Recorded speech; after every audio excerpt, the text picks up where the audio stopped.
And now for something completely new, Robel Akbel. Folks, do you like backups? Do you like to abuse backup specials? Robel Akbel, he's the guy for you. Buy him today now and get a free Crystal Destruction on entry.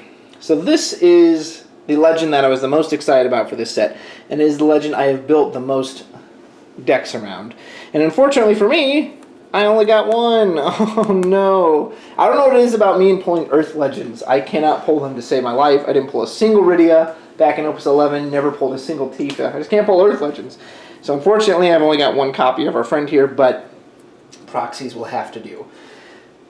This is an Earth Wind version of Robel Akbel. I have also built an Earth Ice version as well as an Earth Lightning version, and I have enjoyed all three.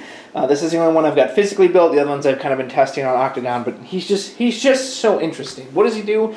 So he uses our new crystal mechanic. When he enters the field, if you pay a single crystal, you can just break any forward or monster, which is really nice. And then in particular, what I find especially interesting about him is that at the beginning of main phase 1, during each of your turns, you choose a backup in your break zone, you add it to your hand. Any backup. Well, if it's just any kind of generic backup, it basically says draw an extra card every turn, right? Except it's coming from your break zone. However, if it's a backup with a special ability, you can then reuse that special ability over and over again. The moment I saw this card, I thought of that. In Lightning, you can use X-Death. In Ice, you can use Edward to just cancel summons constantly. Well, what have we got in Wind and Earth? Here is what we are working with. 3 copies of Opus 1 Aerith. Not only is this just a nice card to play off of 3 backups, because it becomes basically free, Planet Protector is insanely strong. For the simple cost of dulling the Aerith and paying her special, you can activate all the forwards you control, and then they can't be chosen by summons or abilities.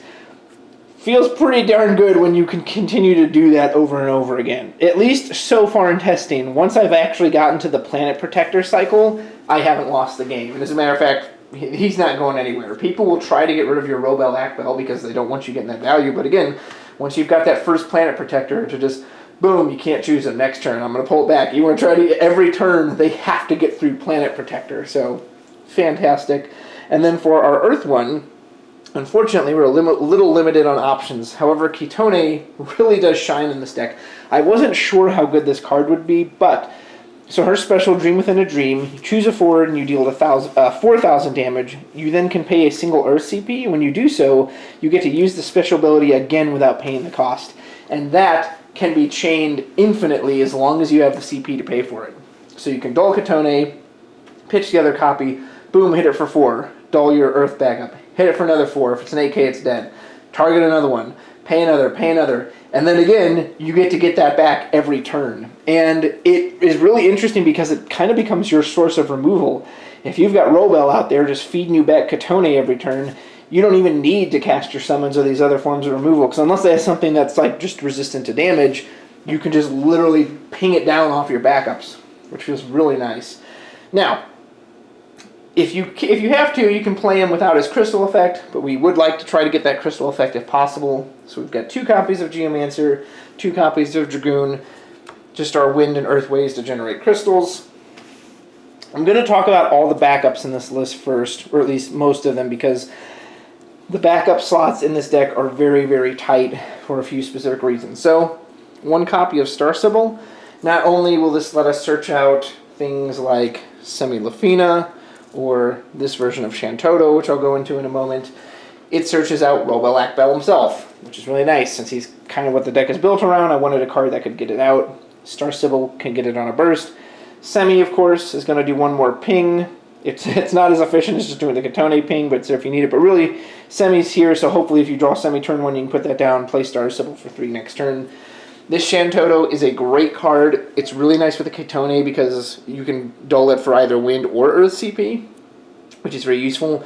And it's almost always going to guarantee get you a card when it enters. It reveals the top 5, and you get to pull a Wind or Earth card. Doesn't matter what type it is to your hand, and that even counts your multi-elements. However, of course, it's card named Shantoto, right? So if you want to swap that out for the 7 CP, go for it. I'll never say no to 7 CP Shantoto. That, you can't really ever replace that card. So if you'd rather have that, that's fine. And then just a few other 11 targets she can hit before I kind of talk about the backup issue. 1 copy of Prish, I like it just because it's earth and wind. And then also the on-entry effect is quite good as well, though, that you can cast Prish, you can pay an additional wind, earth, and one of either color, or one of any color, and then, similar to Shantota, you'll flip over the top 5, and you get to choose a wind or earth character of 5 or less, and just slap it right onto the field. And in the entire deck, I believe there's only one character that isn't 5 or less, so it basically means you can put anything you reveal off onto the field, which is nice. And then our other 11 character, Shadow Lord. I still like this card a lot. One of the very few ways in the game to turn off EX bursts. And again, it's pretty easy to judge when they do or do not have a backup.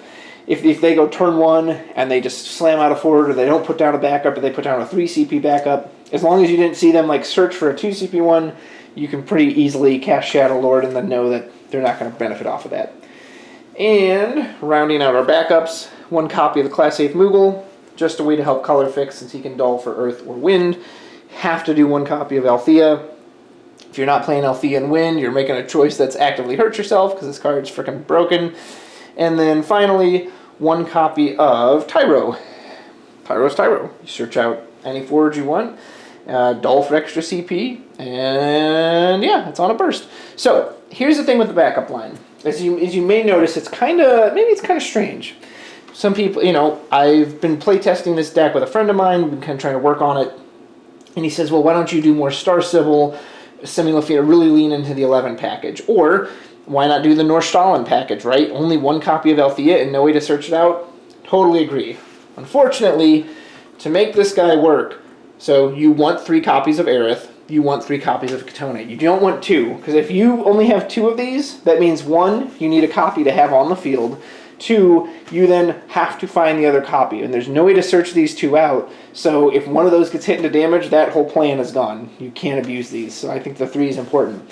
Then, you'll want crystals. There's a card or 2 that'll use crystals still in the deck, but you really do want a crystal. Like, you don't really want to just put him down without using the crystal effect, because they get a whole turn to deal with him before he even gets you your value back. So if you don't have a crystal, he's not doing anything on entry. If they break him before it gets to your turn, he didn't actually do anything. You just spent 4 CP and nothing. So you also have to have crystal generators. And originally, there were 3 of those in here, but again, if you put another Geomancer, another Dragoon, well, you just have now that much less room for another card. So unfortunately, the backup line is very tight. If you can find a way to fit in the Crystal Chronicles package more than the Star Sibyl package, by all means, I would love to be proven wrong. I would love to see someone make it work, but for me, I felt this was already tight enough with kind of my ratios of what I like to run forwards, etc. So, moving on, sticking with our Earthwind theme, let's get some multi-elements. Gudon is just a great forward.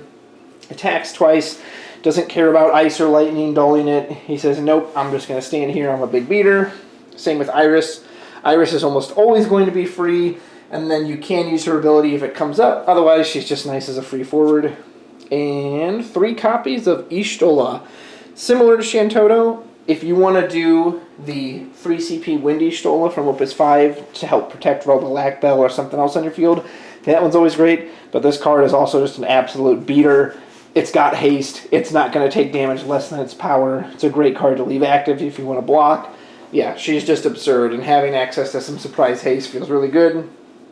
Now, one of our new crystal users, 3 copies of Kain. I may go down to 2 at some point. I don't know. So again, Kain's kind of weird because without a crystal, you can't play him, right? And that's the point of this deck. If I was trying to take this deck to an event, I might actually cut some of the crystal stuff because overall, I don't find the mechanic very reliable or consistent. However, we're not doing this for an event. We're doing this to have fun and make a fun little deck. So we are going to do Kain. He's great on a burst, as he'll just simply either draw you a card or reactivate every character besides himself. The nice thing about the crystal, too, though, with Kain, is that he doesn't actually spend it. You just have to have it. So as long as you just have a crystal sitting there, you can play Kain. Otherwise, he's kind of discard fodder. So again, if you want something a little more consistent, well, this whole crystal package probably isn't for you anyway, but there you go with Kain. Next, we have 3 copies of Zidane. Pretty much the best removal in the game, because guess what? Doesn't matter if they have Sophie or Stern Leonis or Vaughn and Sky Pirates or Bismarck or whatever the threat of the day is in FFTCG. If it never gets played and just gets thrown in the break zone, it doesn't matter. So you're happy to just slam out Zidane turn 2 off a single backup, let him kill it, let him block, and then just keep playing the next one. 3 copies of Earth Cecil. Originally when I made this deck, it felt like it was just kind of lacking removal. Like it had some fun little aspects to it and had some cool beaters, but it didn't have a whole lot to get rid of opponents. I still like the Cecil. Earth really lacks a lot of just kind of on-demand spot removal that's not conditional. Even Robel Akbel, it's an indiscriminate break, but again, you gotta have a crystal. Well, Cecil's is conditional too. It's gotta be dull, it's gotta equal to damage. However, I still really like that card. Garuda, Lady of the Vortex. 9Ks are becoming more and more prevalent in the game, so she's going to be your easy just drop it, take out whatever's threatening on the field, and then anything bigger they put in after that, she's going to keep drawing you a card. Typhon, one of Wynn's best monsters. Well, it is Wynn's best monster. Indiscriminate removal just pushes it off the field. You can play the damage game later. You could absolutely put in more Typhon if you want here. If you want to like take out some Cecils, maybe lower Zidane, you could put in more off of Kane. In this deck, you can't guarantee Typhon is always going to be a forward because there is a lot of Earth backups down here, so it'll kind of just depend how you see it, but you could absolutely put more Typhon in. 1 copy of Wall. Look at that beautiful shiny full art. He's in here because I wanted to show that off. No, he's just a generically good Earth forward. It's nice to be able to give Robel Brave. Again, I kind of fear EX bursts because you can't respond to those, so even if you have Planet Protector in hand, you can't respond to it if you get hit by a burst unless you preempted it. So having Wool or Shadow Lord just say, no EX burst. That certainly helps me sleep well at night. And last but certainly not least, tech option. 1 copy of Veritas of the Dark. This could be anything you want it to be. If you prefer Kadaj, if you would prefer some other dark or light forward, by all means. I just put him in there because he's if you have to put him down early, it's fine. He's indiscriminate removal, if they have a Braskas or something big, he's not going to target. But you could easily swap out Veritas for something else. And then just rounding out the summons, again, these are really your preference. 2 copies of Kusith, helps recur key pieces. 2 copies of Mistdragon for protection or actively dumping their break zone to prevent resurrection effects. Alexander is always nice, gives you another indiscriminate break, can take out a key backup if they've got one that's troubling you.